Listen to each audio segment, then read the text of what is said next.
No further information. A podcast for cops and wigwam enthusiasts.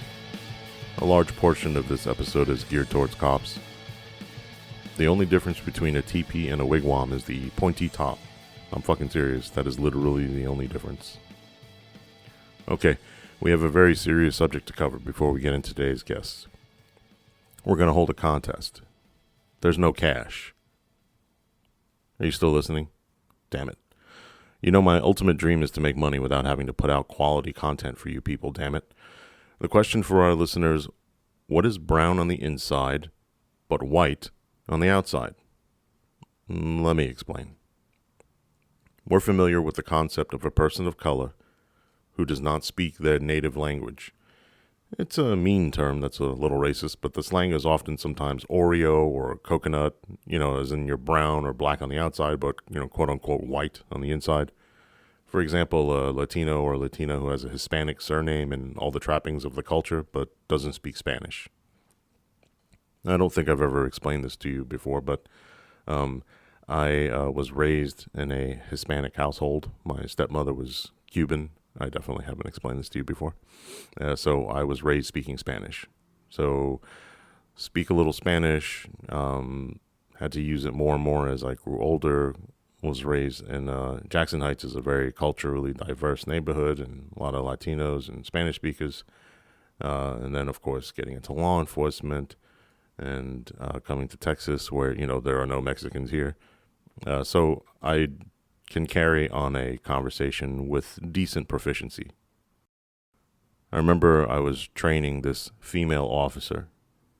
She was appeared Hispanic from the outside, had all the trappings of Hispanic culture. She was ethnically and culturally Mexican and had a very Hispanic surname. Think, Rodriguez or Gutierrez. That wasn't her last name. And it was funny because we'd show up to jobs and it'd be a Spanish speaker and they'd look at her and be like, oh, senora. And she's like, I'm sorry, you're going to have to talk to the Asian guy. And I'm like, okay, señor, dígame qué pasó. Anyway, so I'm training her one day and she's driving. And for whatever reason, I don't remember, most likely insurance, we're towing this car. We're in the gas station, and the car actually happened to pull into a parking spot. So we're kind of like ass out behind her, if you can imagine. So we're kind of like in the very noticeable lights on, overhead lights on. In my recollection, the subject had already left the scene. The violator of that traffic stop had already left the scene. Presumably, shit, I'm getting my shit taken. I'm just going to leave. We're sitting there doing the paperwork and the poll slip and all that stuff. And some lady walks up to the car. And she goes, Señor, I need help. And this is in Spanish. And she says, Mi carro está quemando. At the time, I had no idea what this fucking word meant. And of course, I'm trying to focus on the rookie, trying to make sure everything gets done right. And I just say, okay, that's fine. Yeah, okay. Un momento, por favor. And then she persists. And she's like, Señor, pero mi carro está quemando. Mi carro está quemando. And I'm telling her, like, if I'm, kind of being like a dick, right? I'm like, Señora, le voy a ayudar en un momento. ¿Estamos haciendo algo? Por favor, me da 5 minutos y entonces le voy a hablar. I'm going to, just give me 5 minutes. We're doing something here. I'm going to talk to you in 5 minutes. And then she kind of shrugs. She's like, okay. And she walks away. So about 60 seconds pass. And remember, we're in this parking lot in the streets behind us. And I kind of see smoke. Somebody's barbecuing. It smells delicious. And I look behind us. There's a silver Dodge Charger. Not an uncommon vehicle in the Dallas area. Back half of this car is just fully engulfed in flames. I'm like, holy shit, the fucking car's on fire. Hey, and I fucking poke my rookie. I'm like, we gotta fucking go put this thing, so like, what the fuck are we gonna do? I gotta grab this like a fire extinguisher and I'm like, start FD, there's a car fire and, appears to be nobody trapped. And, it was very visible that there's nobody inside. And I see this lady that had initially approached me, and she's standing there. And I kind of look at her. She looks at me, and I'm like, oh, quemando. It means burning. My car was burning. She's telling me the car's on fire. Never forgot that word ever again for the rest of my life. The problem with the phenomenon of the Oreo or the coconut is that there are folks who appear quote-unquote white on the outside, fair skin, generic features, who are actually culturally and ethnically diverse and do speak other languages or a native language. You ever seen a person who looks white but speaks fluent Spanish? Well, many European Spaniards look like white dudes. Well, the dudes do at least. That, and they also have that lisp, right? La piscina, dulce de leche, la casa de sexo. That one may come up a lot less than the others. Anyway, I think it's time we, people of color, take back the archaic moniker of coconut or Oreo. I'd argue that speaking multiple languages and ethnic diversity are something to be celebrated. I know it's incumbent upon me, an overweight ex-cop with a mortgage and a crappy podcast with 18 subscribers, to change the world. But I can't do it alone, folks, so I need your help coming up with a word to describe a talented person who appears Caucasian but actually speaks his or her native language. The best suggestion wins the new sticker package for free. Submit your comments down below the description of this podcast. If you personally text me your suggestion, I'm going to come to your house and dump loose Legos all over the floor. That's likely to happen too, since 16 of you subscribers are my friends. At least you were. What's the matter? Your fucking phone broken? Who are these people who are constantly on their phones when you're with them, like literally constantly, yet when you text them, they die? I know you saw my text, motherfucker. I could see you through your window. My very Asian suggestion was a lychee. For those who don't know, it's a fruit with a brown shell, but once you peel it, the flesh of the fruit is white. But it has a hard seed in the middle that's brown. Just that entire boring-ass explanation alone means we shouldn't use it. Yes, we Googled it. I did like some of the suggestions floating out there. Reverse Oreo. Eclair. Ooh, this one for Asians. Twinkies. Asians who look Asian but act white. Wait, that's not me, is it? My real suggestion, based on the internets, was a reversio. Like reverse Oreo combined, like one word, like reversio. That's about as catchy as lychee. Like I said, the best suggestion will win a free set of our new stickers that'll be dropping soon, and we'll be posting that to the socials. We cover shipping and handling. What the hell is handling? What handling am I paying for when I buy something? Do they mean like the fucking tape? The box? Like the shipping label? Handling, like as in balls? Shit, I'd paid for that. I think this may be my longest intro yet. Good thing there's not some shitty music bed under it the entire... God damn it. Today's guest is one of my very good friends. A model human being and a great fucking cop. I'm very proud of him and totally not sexually attracted to him at all. I was only at half-mast for the recording. Let's hear from Officer Bob, a traffic cop, who will surprise you with his sincerity and drive. Also his sperm count. It's shockingly low.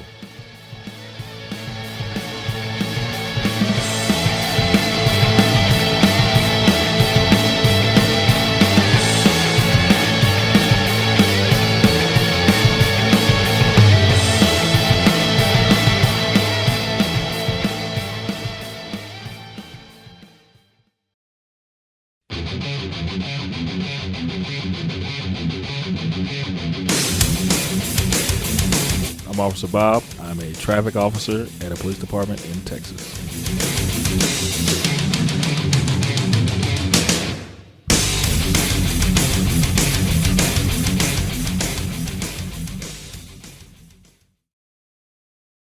All right, let's get into this, baby. Where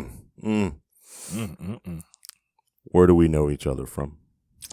You may or may not have been my supervisor at one point in my life. And I always looked at you as a workhorse, right? Yes, you sir. get in and you do it, the job that you're assigned to, all reliable. my biggest thing for you, I always told you, is I wanted you to be the face of the department. Yep. And how did you feel about stepping into that role? It was intimidating. Why? You know, what do I do to be the face? And if I become the face, what comes with it? Like the level of the pedestal, you know, because all eyes on me at that point. Mm-hmm. You know, can I do this? Like my every move is going to be watched, so every move has to be the right move. How did it work out for us?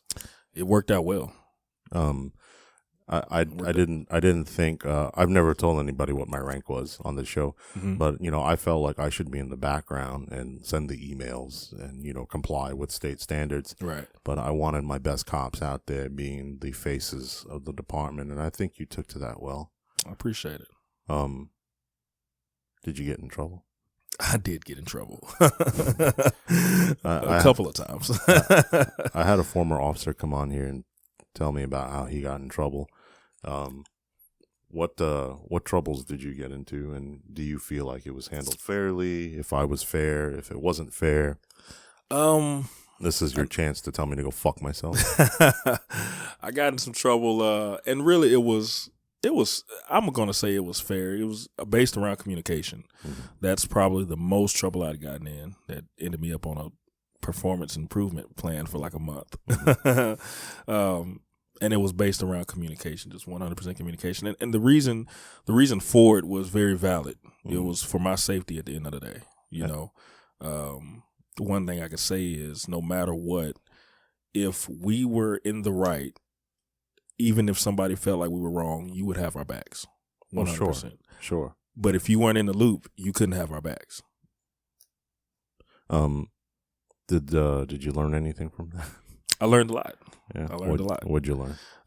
Communicate effectively. You think you've gotten better at that? 100%. Yeah. 100%. As a family man, as a working man. Absolutely. Yeah, absolutely. That's important, right? You know? You had, before we worked together, you were with another department. I was. And you were rocking and rolling up there. I was. Do you remember your first, you know, foray into law enforcement, first arrest, first, you know, kind of experiences?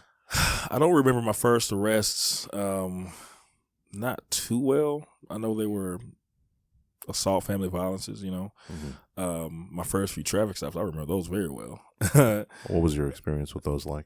The driver asked me at some point during the stop, "Are you new?" And I was like, "Well, you know, just a little bit." You know, just trying to get the verbiage down, you know, trying to get my little spiel of what I'm going to say. Cause I was taught, you know, just figure out something and say it, use that same thing and say it over and over again. Do you think you were adequately trained? I feel like I was adequately trained. Oh, okay. Well, as far as where I was at, as far as FTO, yeah, absolutely. But my first two training officers were arrested for DWI. All right. So the story around the PD was I stressed them out so bad I drove them drunk. Drove them drunk. Yeah. I can identify with that, with those two FTOs. There you go. And what was the attitude at this department? Like, this is a mid-size, you know, decent-sized department. Yeah. 60, 70? Something like that. Yeah, it's a decent-sized department. What was their attitude towards DWIs? You know, that I never really divvied into and found out because we had a standalone DWI unit. So it was really not talked about. You know, it wasn't forced unless you were a DWI guy. And if you caught it, they'd clean it? Sometimes. Sometimes. A lot of times, you know, they would go home before a restaurant rolled out.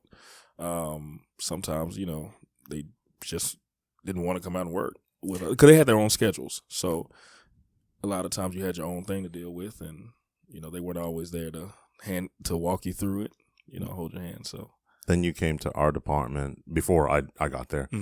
And I would say that the attitude was lax on DWIs. Very lax.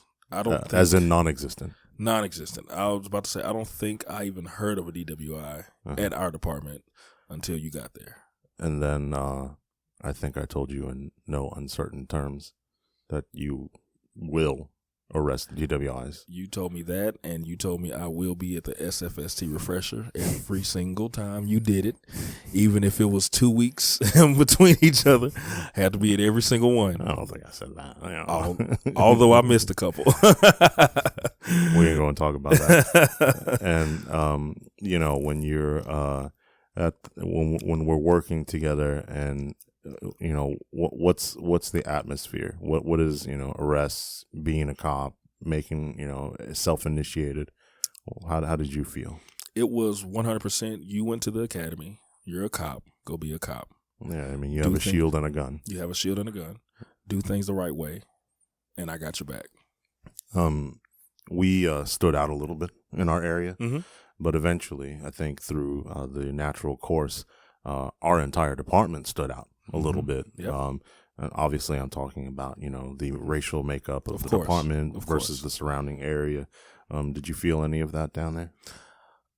At first, I did a little bit. Mm-hmm. As far as the demographic for our department and how they accepted it. Mm-hmm. At first, I did, but after a while, it quickly died down for the most part. I felt like there was a rapport between a lot of us and the city and the citizens. I'm sorry, and things like that. Although every now and then you still felt a little Mm-hmm. like a little nudge, like it's we still are who we are. But Mm-hmm. I think that over time it got better. Mm-hmm. It got better, yeah. And people knew the goddamn name of the department. They and knew who they we found were. out. Not only the citizens, but the departments around us, our sister departments. Everybody knew because we went out there and we worked. They sure did. You're originally from the Dallas area, Uh-huh. and you go work for this mid-sized agency that is, close and, it's diverse and stuff like that. Mm-hmm. What pressures did you feel from the public when you first got on the job? Well, we had a slight demographic issue there. Mm-hmm. Were you the first black cop they had? I was not. They had several, but I was one of the very few. Now, when I say very few, maybe less than a handful, who were from the southern part of Dallas. Mm-hmm. And so it was quickly determined, here's this kid from the southern part of Dallas, the ghetto. Mm-hmm. And I'm sorry, they call it South Dallas. Mm-hmm. And I had to keep correcting. I'm not from South Dallas. Mm-hmm. I'm from the southern part of Dallas. Mm-hmm. Right? There's a Mm-hmm. difference. There is a difference. It was, here's this kid coming from down here, from a single parent home. He drives an Escalade. They call me 25 cents because I wasn't big enough to be 50 cents. You know what I mean? And yeah, it was a struggle. It was interesting, and I had a few at the department who made it better because they were from where I was from. They could relate to me. Mm-hmm. And even to this day, so many years later, we're still pretty good friends. Even though they're older and things like that. But coming in, it was a lot of pressure because I felt like I had to prove them wrong. Like, just because I'm from the southern part of Dallas doesn't mean that, I'm like how some guys are from that, from that part. Well, what is the stigma if you're from the southern part of Dallas? Issues, ghetto, looking for money, not reliable, that type of thing. Okay, so I'm a black guy and I'm from the rich suburb of Right Ankle, Texas. Mm-hmm. Am I different from you?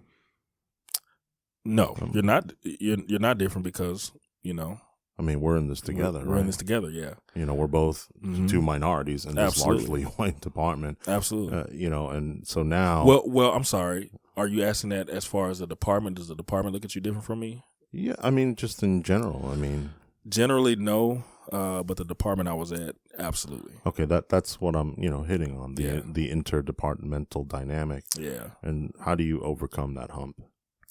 Prove them wrong. Get on top of your game. Get on top of your game. Prove them wrong. Because you're articulate and you're a smart guy. Okay, so that brings us to the $64,000 question, which is why police work. I mean, I generally tend to shy away from asking that question. Like, why did you want to be a police officer? I want to help people, right? And save the world. No, but I mean, my thing is like, why? Like, why police work? I mean, because I know you personally, and you can do 457,000 other things, and you do. You actually do. Why police work? So, like, why? I was drawn to it when I was a kid. I was around it a lot. I had a cousin. I never knew who she was. She was older than me. That apparently worked for Dallas.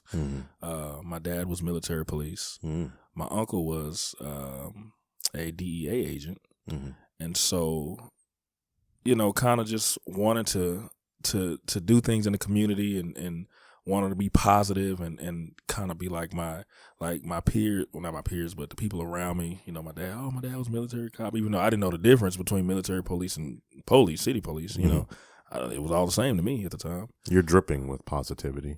I hate that about you. I know, right? Okay, so you decide that you want to get on the job. Is anybody stopping you? My mom, she was leery at first. And I think we know why. Yeah, absolutely. Yeah. Absolutely. And are you okay talking about that later? Yeah, we can. Yeah. For sure. And so she was leery, and what did you say to her? Like, it'll be fine. Yeah, you know? That's exactly what I said. I was like, I'll be all right. You know, that don't happen every day. You know, I'll be fine. And right. You know, but she's never been one to hold me back from anything that I wanted to do. That's beautiful. She has always been, even if she didn't agree with it, she supported it. Because she knows she raised a son with a good head on his shoulders. Yep. Did you put yourself through the academy? I put myself through the academy. And then got that job.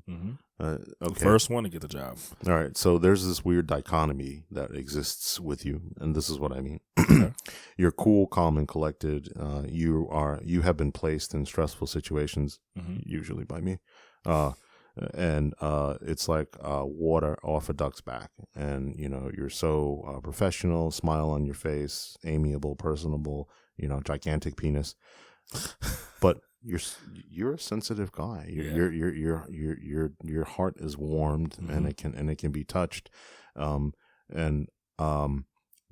reason I'm saying this or asking or bringing this up, is I'm a robot, and so I can go to a job and, you know, be professional and take care of it and water off a duck's back. And then I go home at night and I power down so I can recharge because I have no feelings. You know, how do you balance the two? I mean, how do you be? This is an instructional booklet on how to be a human because I don't know how to fucking be one. You know, how do you balance those two things? I leave work at work, and I look at, even though it may not seem like it to somebody else, I know I made a difference with somebody. I know I did, just from interacting with them it might be a traffic stop, you know. And so I go home with that, like I did my job and I did it to the best of my ability, and I go and do other things. There's also not being the RoboCop and not being like, sir, ma'am, I need you to step out of the car for me real quick right now, real fast with your hands right around. You know, I've seen your traffic stops because I had to review his body camera. I've seen your traffic stops. You're like, you know, hey, how you doing? You know, I'm Officer Bob, and you know, it's a real casual. And even if you do take enforcement action, and I always say like your Bob's traffic stops, like before the guy knows it, he's like, oh my god. That cop was so what the fuck? I got a fucking summons for fucking going fucking 95 and a 75. When the fuck did that happen? and that's an art. Yeah. You know, I mean, you never got complaints. Never. Has that traditionally been true throughout your career? My entire career.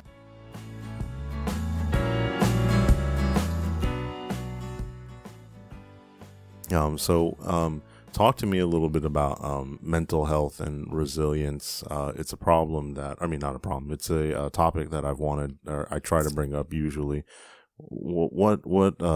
How does one, you know, balance so you have pressure from the administration, you have pressure from the street danger, and then your own personal shit going on at home. How do you balance mental health? You know, that's a great question. That's something I'm still learning how to do with some things. For me, the things that worked the best and was probably my most consistent way of doing it was just being secure in who I was and knowing that, you know, I did the best I could do, or maybe I didn't, you know, but I did the best that I personally could do. You know what I mean? secure in what you do, but also secure about yourself. I don't know, any conflicts or interpersonal conflicts I've come into with other cops, I've usually looked at that guy and I'm like, yeah, that guy like has problems at home, or he's not happy, or he hasn't gotten any, for sure. 17 years, so there's a bit of self-confidence, but when do you cross? But when do you cross the line into like arrogance, out of away from humility into arrogance? I'm the best fucking cop in the world, and nothing I can say. So, being confident in yourself. Well, what about knowledge? I mean, is knowledge is key. And for sure. And did you learn something from this job? Do you learn something every day? Oh yeah, for sure. And believe it or not, there's things that I take from this job where I've dealt with stressful situations or family violence situations and things like that, and I saw it in my personal life. And I'm like, okay, well, let me apply this, in this way to my personal life. Even some of the things that you did in handling your children, how you handled it. And I'm like, okay, how would he do this? What's an example? The PIP, communication. Communication is such a thing that I feel like is overlooked all the time. Communication is everything, and it's not just vocally. It's what you do with your hands. It's body language, things like that. And it's a skill that's lacking. It's a skill that's very much so lacking. And it wasn't, that taught me so much more about communication, just a simple text or a simple whatever, you know what I mean? It solves a whole lot of issues. I'm reminded of a particular instance. We'll call this Officer Jane. Okay. All right. Officer Jane was batshit crazy, and Officer Jane worked for us. I think Officer Jane liked Officer Bob here just a little too much, but we're going to talk about that. And Officer Jane crashed one of my patrol cars in a pursuit. And this particular day, Officer Jane comes in, or Officer Bob here, my guest, comes in, and I had a very specific pattern and instruction. You go do this. I want you to go do that. And then I want you to meet me here while I do that. Come to find out, Jane and Bob decide to go to fucking lunch and, fucking play grab ass under the fucking table or whatever the fuck they were fucking doing, right? So I says to them, I go, where the fuck are you right now? And like, oh, we're over here by the thing. They were supposed to go to this particular location and do something for me. And like, we just got here because we finished lunch. I'm like, good, fucking stay there.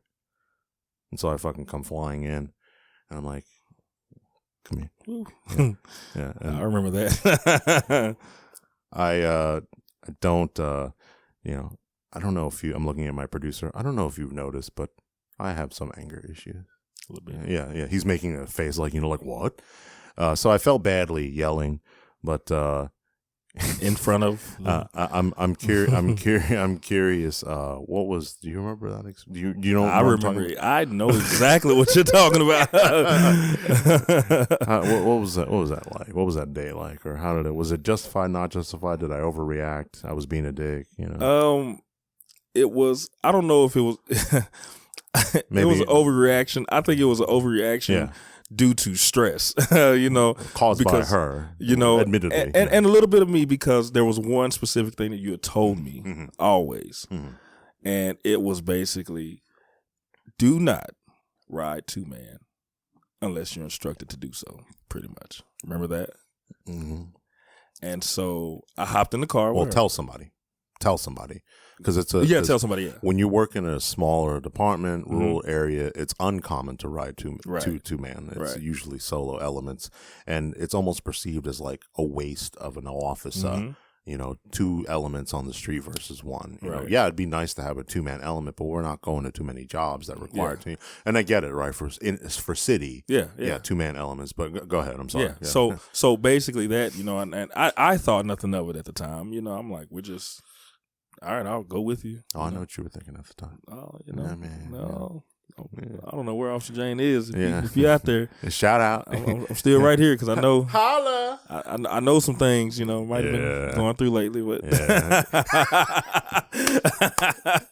The person we're talking about, I'm pointing at my producer. The person I'm talking about, her ex is that guy. Yeah. Okay. All right. So, all right. Go ahead. Oh, I'm sorry. All right. So anyway, where was I? Oh yeah. So we out there, and hey, I'm looking at the news article, flipping my tablet upside down. I'm like, I recognize that truck. Yeah. Anyway. Yeah. Anyway. So, and I'm not gonna lie to you. When we got back in the truck, I just kind of looked. I was like, oh shit, he mad, and I took it as nothing. I didn't get offended or anything. It wasn't embarrassing to me. It was kind of like, when you were a child and you got scolded by your parents, and then you kind of like, oh, damn, we got in trouble. You know what I mean? Like, oh God, he's mad for real. It's one of those type of deals. But what did she say? She was remorseful because she felt after she crashed my fucking car. After she crashed the car, she felt like she was a fuck up. Yeah. That's what it was. And I was like, well, what happens? I told her, I said, it happens. Things happen. Shit, we got to learn. You know what I'm saying? I've done a lot. Don't take it with a grain of salt and do better next time. That's all I can tell you. You let a lot of officers by the hand in that way. Yeah. And I loved, this is going to sound stupid, but I loved showing you off and having you representative of the department. Everyone's time here is pretty valuable, so I'll just get right to the point of what I brought you here to ask you, and that's, will you be the father of my next child? Yes, but I only make birds. Speaking of birds, yeah. Another story. God, yeah. Oh God. Oh. Oh my God. This is another fucking wackadoo. We had another officer, and I don't know. I wasn't there. Either I wasn't there. It was a call at a convenience store that we had, and during the call, she happened to see an injured bird outside of the store. And so she took it upon herself to take the bird and put it in a box. I think she was asking people for a box, and she was asking people to take the bird to a city, to our closest city. The closest city with an animal control or animal shelter. Which is about an hour away, minimum, right? And so nobody's going to take this random bird. So she brings the bird back to the PD, if I'm right. Yes. And she starts trying to get permission to take the bird home. Yeah. Yeah. And she's one of these fucking nuts who values, animals more than humans kind of person. And she's still police. Yeah. She's that's absolutely correct. She's still police. She has a gun and a shield. And so she ended up calling her roommate or something like that, or a friend of hers, to come down from about an hour, 15 minutes away to come pick up the bird. From the fucking bird sanctuary, Yeah, to take the bird back to our city to get the bird fixed on. Didn't you, were you the one who took that, you were the one who took that domestic at that rest area where it was an employee of the rest area and she was continually being harassed by her ex, right? I think so. And you hooked and old he showed boy up. Yeah, you hooked old boy up. I did. Do you remember that? I remember that. Can you tell the story? It's fairly uneventful, but it was funny to me. Yeah, I vaguely remember the story because he I don't know if he threatened her or something. He was doing something. Yeah. And she's an employee of the rest area. Yeah. And so, we take the report. I'm inside doing my little thug thizzle. And the reason I'm laughing is his body camera's on. It's like, gang, now stopping this now. Bob is just here doing his thing. I walk outside and this motherfucker's outside. I don't know if he had like an EPO or something. And I'm like, he did it. Hey, we've been looking for you. You know what I'm saying? Me? Yeah. And he was. What seems to be the quandary? What happened? I was like, no matter. Turn around for me. And then remember, employee is like, oh, I don't want him to go to jail. Which was, And I said, I'm sorry, but this ain't my decision. This is the state's decision. and that, I vaguely remember that man. Good times. Good times. Do you remember any fun calls or good times we had, or maybe not necessarily you and I at your old agency, or oh man, a good call, funny call, weird call? just about any call with Officer Sergeant Janet. Yeah. Yeah. Those were interesting. You know, her reaction to I guess I didn't hear too much about these, but what'd you get? I mean, just her reaction to anything. Like, well, this is not a good call, but the fatality that day where you called me because, you know, oh my God, I messed up, you know, and it was it's funny now, but the moment that I saw her when I got there, I went on a bike and I was kind of zipping through the car, like, look at me. I got there and I grabbed her by her shoulder and said, look, it's okay. You didn't do anything wrong. She was still freaking out when you got there. Snap out of it. You know, and I'm sitting here shaking her like a rag doll, and she got tears just kind of coming down her face. To give our listeners a little bit of context, this is a fatality crash. And by the way, the female we're talking about now is not the same female I was yelling at. But anyway, so fatality crash, and this is a sergeant, calls me freaking out because she's blaming herself for the fatality. So you're technically, theoretically closer than I am. If I'm 70 minutes away, he's 58 minutes away. And I was actually on my way to work. I believe that's right. You were on your way in. So you got there first, and describe that scene. Oh man, it was. I don't think I've ever seen a car mangled in that manner. So it was 18-wheeler versus a car, like a LeSabre or something like that. And the entire car was basically smushed to the front two seats. It had caught fire. The driver of that car survived the initial crash, but I believe her leg was broken and she got stuck. And so the fire consumed the car and her. And it's just... And this is fresh. This just happened. You know, EMS is just now setting up. I'm just getting there and trying to figure out how this happened, why this happened, you know.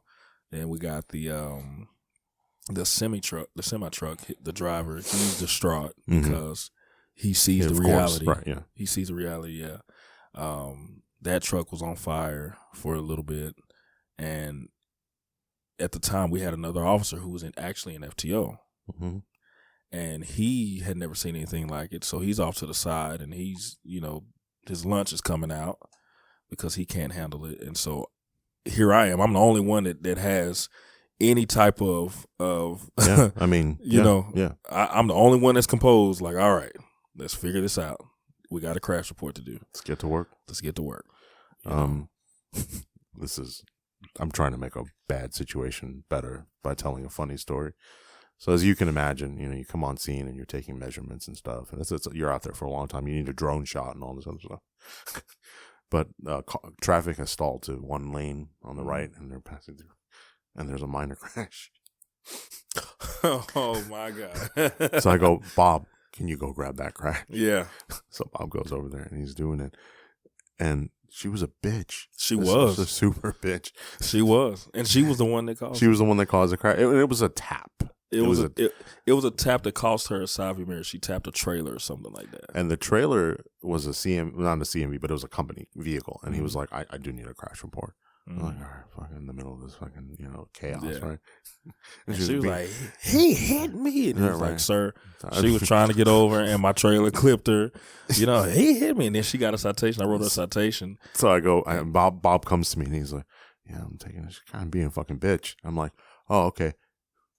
Look, I'm staring. I'm looking at her. I'm like, her registration expired. Go summons her. It was like, yes, sir. Whole ass, right? Yeah, that was wild. You know, that was wild. When we talk about, you know, your family supporting your decision to become a cop, that's shocking if you know what happened to you as a child. Can you tell our listeners what happened? My brother. Yeah. There was a call for a bipolar schizophrenic that needed some meds. He needed to take a trip. And officers got there, and he was in the doorway with a screwdriver, and he lunged, and officers, they returned with deadly force, shooting him and killing him. And it was my brother, you know. It was actually right at the time that I was leaving the agency that I was with. Days after, I think, something like that. And yeah, that was tough. What does that do? You're a cop. What the fuck does that do to you? It, at first, you know, it was so many emotions so fast. Because the thing is, I was at a funeral, and I was called, and they told me that, you know, something happened, and I got there, and I didn't know what to think. You know, when I saw everything, and when I went down to, you know, identify and all that stuff, I didn't know what to think. Shortly thereafter, you know, I kind of just, that same mentality, I'm not going to take it home, I kind of tried to put it behind me, you know, not realizing that was more like a defense mechanism more than coping.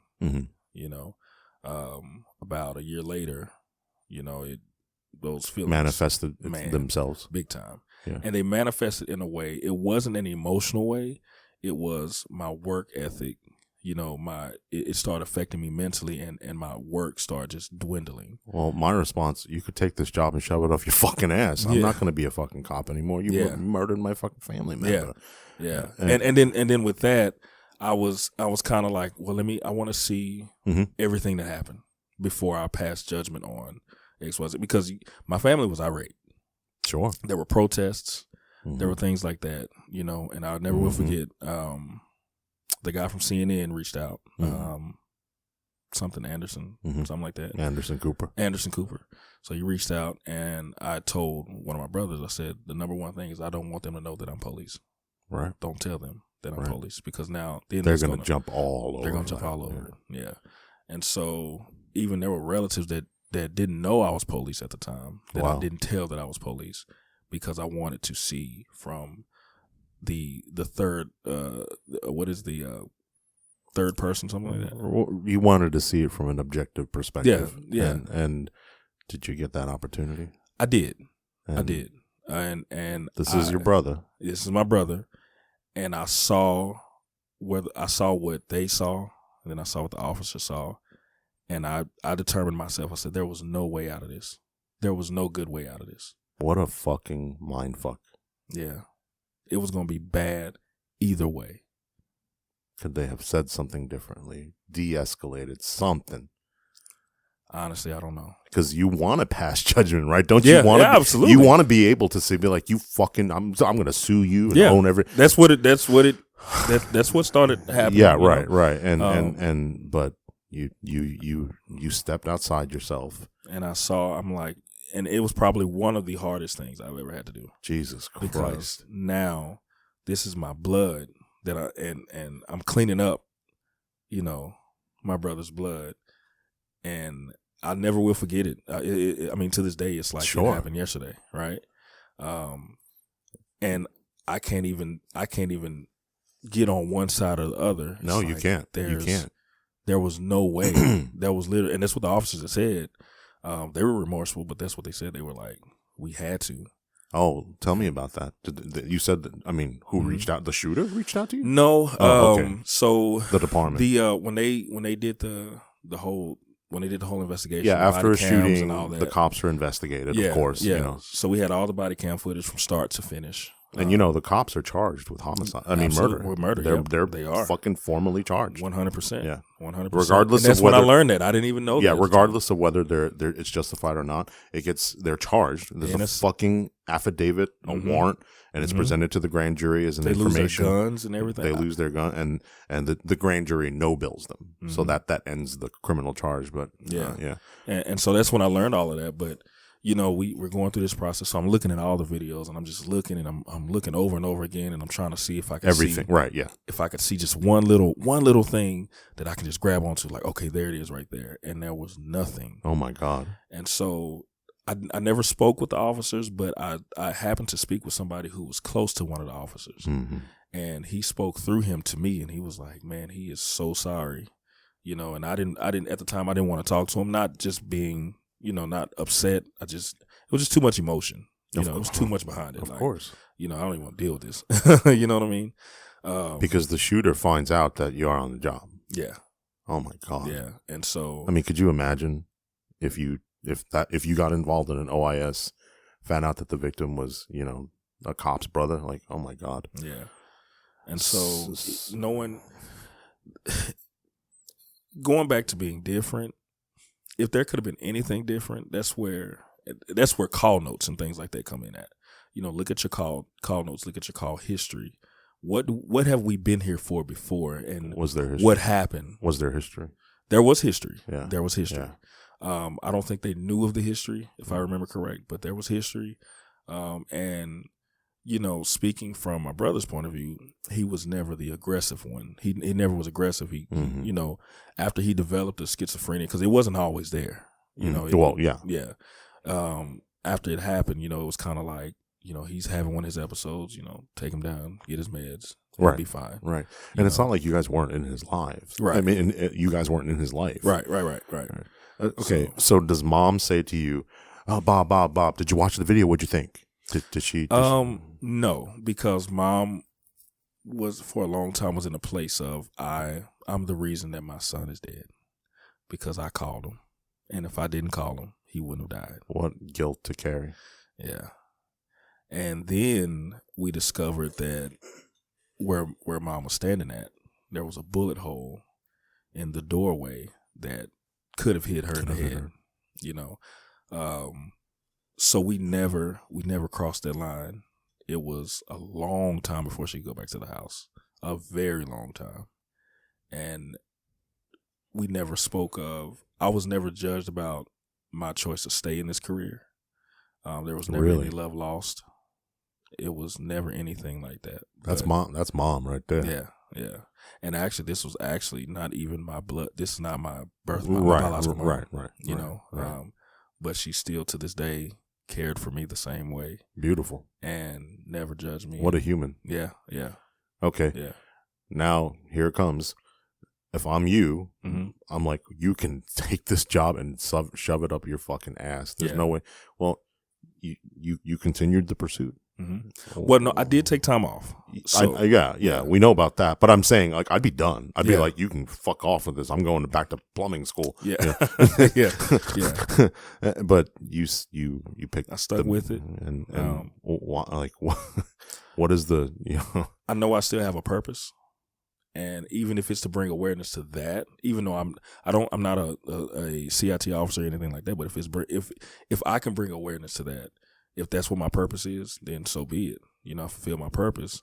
I hate that I have to fulfill it under my brother's blood if that's what it is. But I know I still have a purpose, and I'm here for the ride. Yeah, simple as that. And doesn't that make every interaction you have more impactful? Oh, absolutely.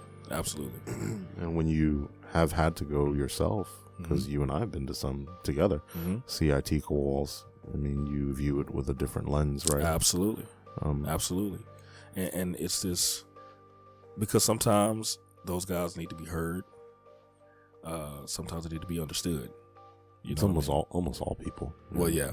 Sometimes. Yeah, right. Yeah. They're just misunderstood in that moment. And it's like, okay, well, let's figure out how to get through this, And then responsibility on the family, right? To be good caretakers. Absolutely.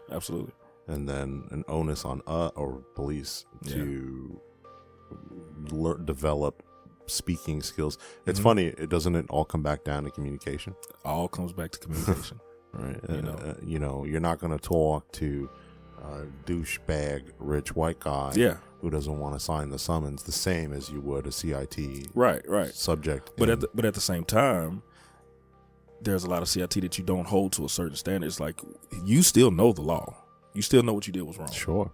But it's how I translate you broke the law to you, or translate, hey, I'm going to have to APAL you because of this. It is a translation. It's how you translate. It's a different language. So it's like you're not holding them to a pedestal. It's kind of like talking, not to speak down on any of them, but it's kind of like talking to a child. Like, I can't talk to a 10-year-old the same way I talk to a 30-year-old. That's exactly what it is. It feels like sometimes, like, hey, bud, I understand you, you know, the whole thing.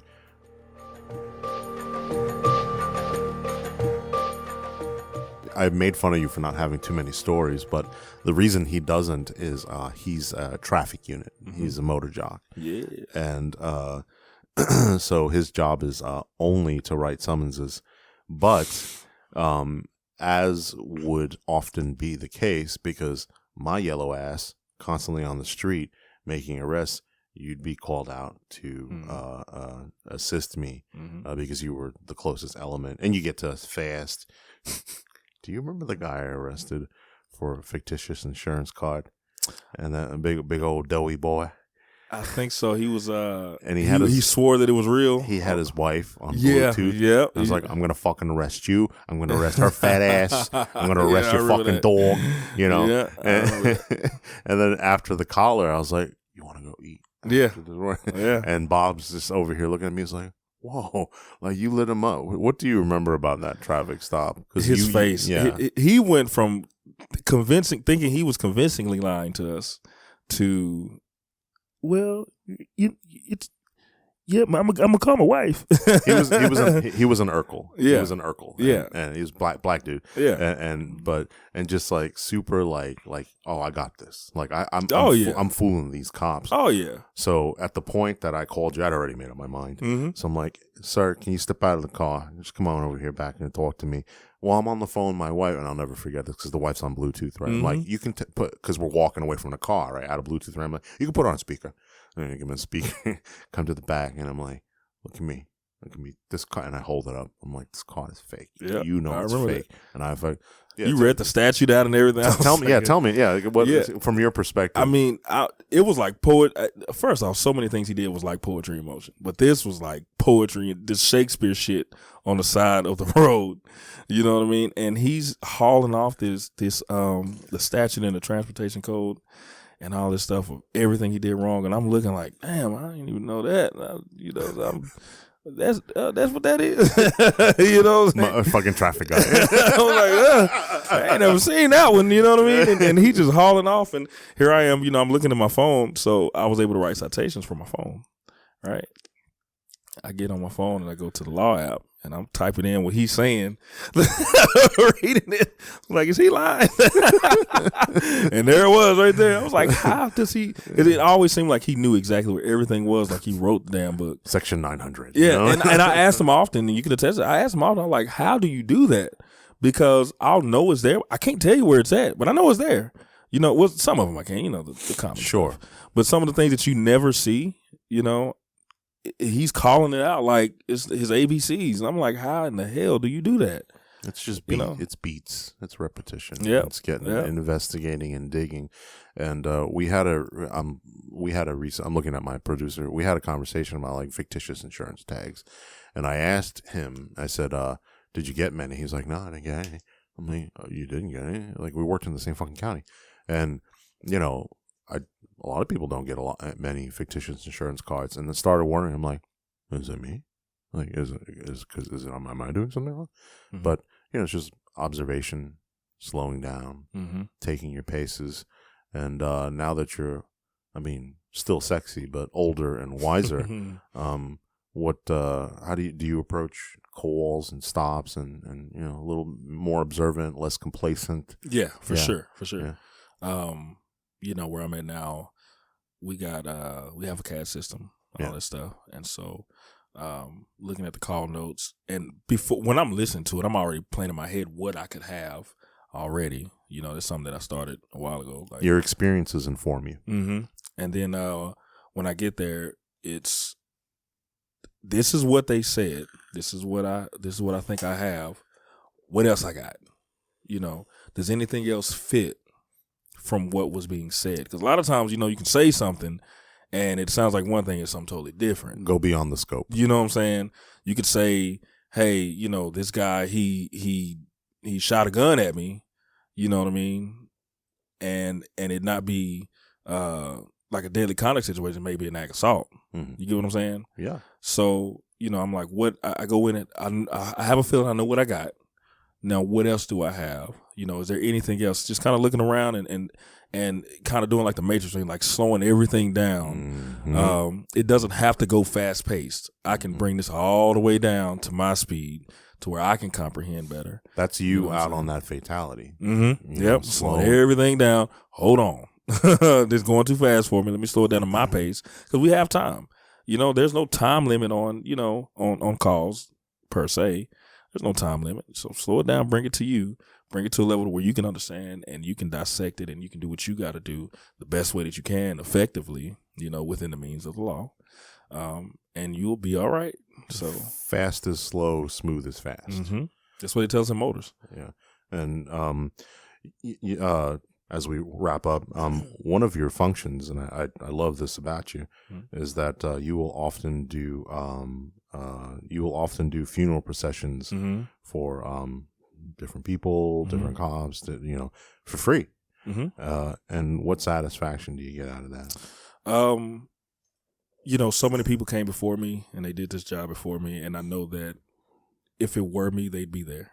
Or honoring them. Yeah, absolutely. And it's funny you say that. Just yesterday, we lost somebody yesterday. I'm you know what I do on the side, right? Yeah.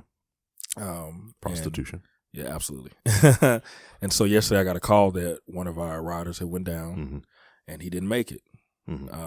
It actually happened in my city, and I was supposed to be there at work, but I was off, and and he was 2 weeks out of retirement. On the fire. He was fire and police. And, I said, I'm glad I wasn't at work, but I wish I could have been at work at the same time. Because it's a funny it's feeling, a funny thing, right? Right. Yeah. Because at the end of the day, this is a guy. So I'm the fleet coordinator, fleet trainer, right? So he, he was my quote unquote student, I guess. Yeah. No. So if I could have done one last thing for him, and that's an attempt at saving his life, I would have been satisfied with knowing, like, brother, I did all I can do. With all these years, everything you gave me, that you gave me for life, for the job, riding motorcycles, things like that. Everything you gave me, I never had a chance to pay it back. But I had a chance to try to save your life. Even though it wasn't successful, I gave it all I got. I swear to you, I gave it all I got. That would have given me so much satisfaction, but at the same time, it would have hurt me so much, And that's a procession I will be leading. And, I feel honored to be able to do that, because now when people look on the street, I'm saying, this was your hero behind me. You know what I'm saying? And I've been with you and on a couple of those for our mutual friend, for her brother, for his nephew, and it means something. It means a lot. And the family gets satisfaction, which nothing but respect. So yeah. And I generally tend to find that the families are receptive to that and appreciative.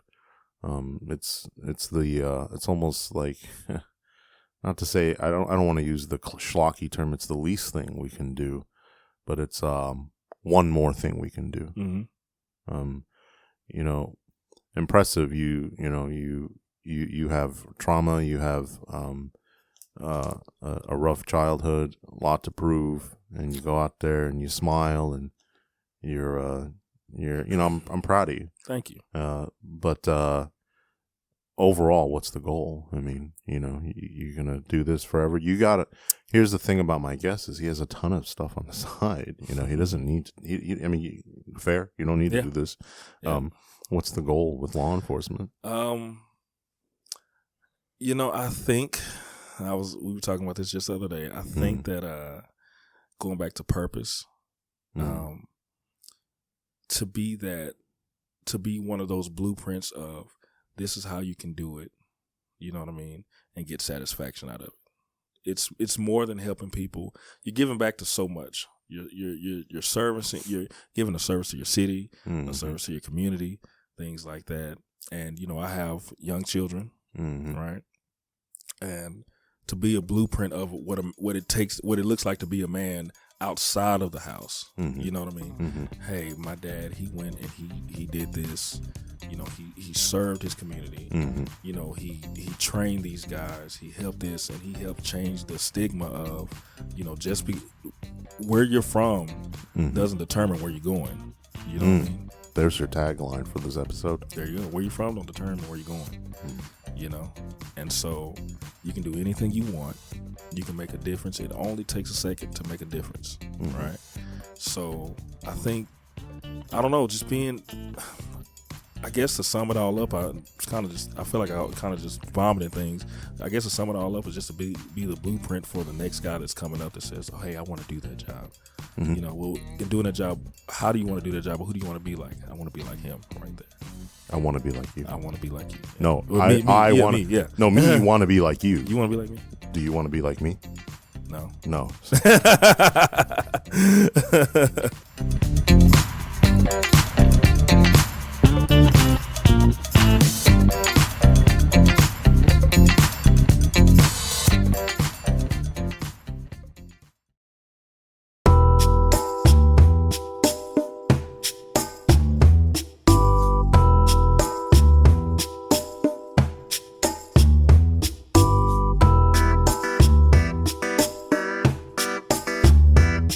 Thanks so much for listening, subscribing, and sharing.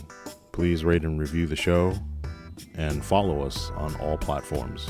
You can hear us on Apple Podcasts, Spotify, and YouTube. Our website is nfipodcast.com, YouTube at NFI Podcast, and please reach out to us at podcast@nfipodcast.com. New episodes released weekly or whenever I feel like it. Help us spread the show, tell us what you think, and put a buddy on. I'll see you out there. Stay safe and remember, do your job.